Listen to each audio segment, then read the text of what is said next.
കൺഫ്യൂഷനിലേക്ക് വരിക. സംഭാവന മികച്ച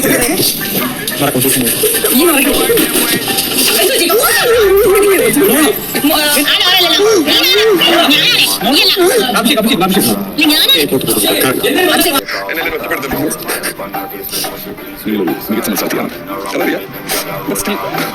ഇവിടെ എല്ലാവരും ഒറ്റപ്പെടുത്ത ബോക്സ്. ഇവിടെ ആർക്കും ഒരു ലോജിക്കില്ലാത്ത കാര്യങ്ങൾ സംസാരിക്കുന്നു. ഞാൻ ഡേ 2 ഫോം വരുന്നു മഞ്ഞ പൊട്ടിയെന്ന് പറഞ്ഞപ്പോഴത്തേക്കും സിജേട്ടനെ തള്ളുന്നു. എല്ലാവരും അങ്ങനെ ബിഗ് ബോസ് പറയുന്നു. ഞാൻ പറയുന്നത് മനസ്സിലാവുന്നു. എനിക്ക് തന്നെ മനസ്സിലാവുന്നില്ല. എനിക്ക് മനസ്സിലാവുന്നുണ്ട്. നോർത്ത് ഇന്ത്യയല്ലേ ശരിക്കും എന്താണ് പ്രശ്നം? ഇവിടെ ഡേ 3 എങ്ങനെ ചെറിയ ചായ ഉണ്ടാക്കിയായിരുന്നു. അതിന് പഞ്ചസാരയിലെന്ന് പറഞ്ഞ് ഡേ 6 ലാലേട്ടൻ വന്നില്ല വഴക്ക് പറയും. അത് എനിക്ക് ലീവ് ദേവാനുള്ള ട്രോഫി വന്നു. അതിനുശേഷം കുറ്റം എനിക്ക് കംഫർട്ട് പാർട്ടായിട്ട് തന്നു. എന്നിട്ടും ശരി എന്റെ വ്യക്തിപരമായി വെച്ചിട്ട് കുഷിക്കുന്നു. എന്നെ ഇപ്പോൾ ഞാൻ പുറത്തൊക്കെ തിരിച്ചു വന്നിട്ട് വരുന്ന എല്ലാം ഒറ്റപ്പെട്ടു. ജനങ്ങൾക്ക് എന്നെ ഇഷ്ടമല്ല ഇപ്പോൾ. ഇതൊരു മത്സരമല്ലേ പറയാം. ഇതൊക്കെ ഇത്ര വലിയ പ്രശ്നമാണ്. കരയാതെ തിരിച്ചു പോയി ലിപ്സ്റ്റിക്ക് ആത്മവിശ്വാസം